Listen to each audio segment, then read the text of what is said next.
عمر ہیں، یہ کون عمر ہے جس کو ہمارے نبی صلی اللہ علیہ وسلم نے سنہ تنہائی میں اکیلے میں اللہ سے مانگا؟ کم و بیش 1,24,000 صحابہ کرام، لیکن ان میں سے کسی کو ہمارے نبی صلی اللہ علیہ وسلم نے کسی کے لیے دعا نہیں کی کہ اے اللہ مجھے فلاں کو دے دے، فلاں شخص کو میری صف میں داخل کر دے، اے اللہ فلاں شخص کو میرے لیے جو ہے ہمارے راستے میں چلا دے تاکہ دین کا کام بڑھ جائے گا۔ لیکن ہمارے نبی صلی اللہ علیہ وسلم نے اللہ تبارک و تعالیٰ سے مانگا ہے، اللہ سے سوال کیا ہے، اللہ کے سامنے گڑ گڑایا ہے کہ اے اللہ مجھے عمر دے دے،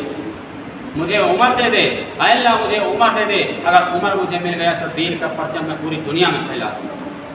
دین کا پرچم میں پوری دنیا میں لہرا دوں گا۔ اور اللہ تبارک و تعالیٰ نے ہمارے نبی صلی اللہ علیہ وسلم کی دعا قبول کی اور عمر کو ہمارے نبی صلی اللہ علیہ وسلم کی گود میں دی۔ یہ کون عمر ہے؟ یہ کون عمر ہے جو کہ جس گلی سے گزرتے ہیں تو اس گلی سے شیطان کو گزرنے کی توفیق نہیں، ضرورت نہیں ہوتی اس کے اندر کہ اس گلی سے وہ گزر جائے۔ یہ کون عمر ہیں کہ جب اسلام قبول کرتے ہیں تو علی الاعلان کو نماز کعبے کی چھت پر اذان دینے کی اجازت دیتے ہیں۔ یہ کون عمر ہیں جو مکے سے لے کر کے یہ جب ایمان لاتے ہیں تو مکے سے لے کر مدینے تک جو ہے ایمان کا بول بالا ہو جاتا ہے۔ یہ کون عمر ہیں جو کہ جب ایمان لاتے ہیں، یہ وہی عمر ہے کہ چاروں طرف کفر و ضلالت کی چھاؤنی چھائی ہوئی تھی، لیکن جب یہ ایمان لے کر کے آئے، جب یہ ایمان میں داخل ہوئے، ہمارے نبی صلی اللہ علیہ وسلم کا جب انہوں نے دامن تھاما تو اس وقت انہوں نے علی الاعلان کہا بھائی سب لوگ اب کھلا کھلا نماز پڑھو، کھلا کھلا اذان دو اور کھلا کھلا اپنی کسی کی اتنی ضرورت نہیں ہے جو کہ آپ کو کسی عبادت سے روک سکے، کسی کے اندر اتنی ضرورت نہیں ہے کہ آپ کو جو ہے نماز پڑھنے سے روک سکے، کسی کے اندر اتنی ضرورت نہیں ہے کہ آپ کو اذان دینے سے روک سکے۔ یہ وہی عمر ہے جس کو ہمارے نبی صلی اللہ علیہ وسلم نے اللہ سے مانگا، اور ہمارے نبی صلی اللہ علیہ وسلم کی حدیث مبارکہ کہ لو کان نبی بعدی لکان عمر، کہ اگر میرے بعد کوئی نبی ہوتا تو وہ عمر ہوتا۔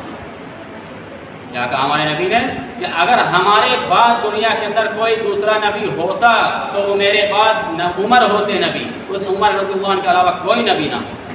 یہ ہمارے نبی کی حدیث مبارکہ ہے۔ یہ عمر،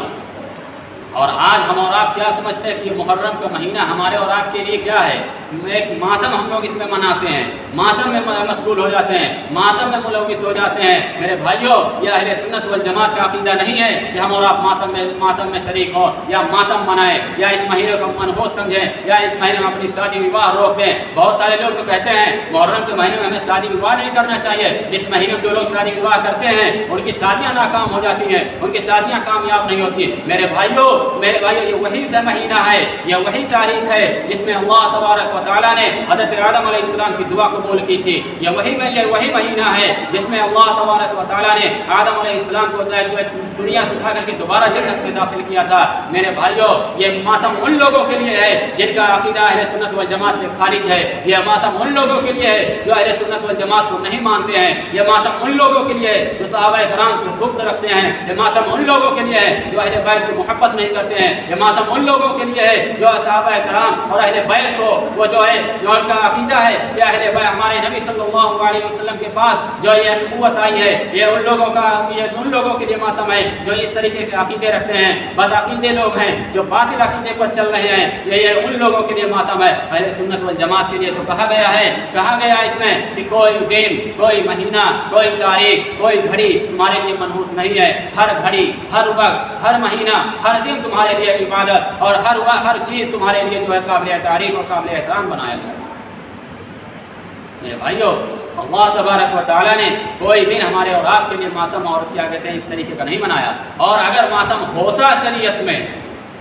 اور اگر ماتم ہوتا تو ہمارے نبی صلی اللہ علیہ وسلم ضرور بتا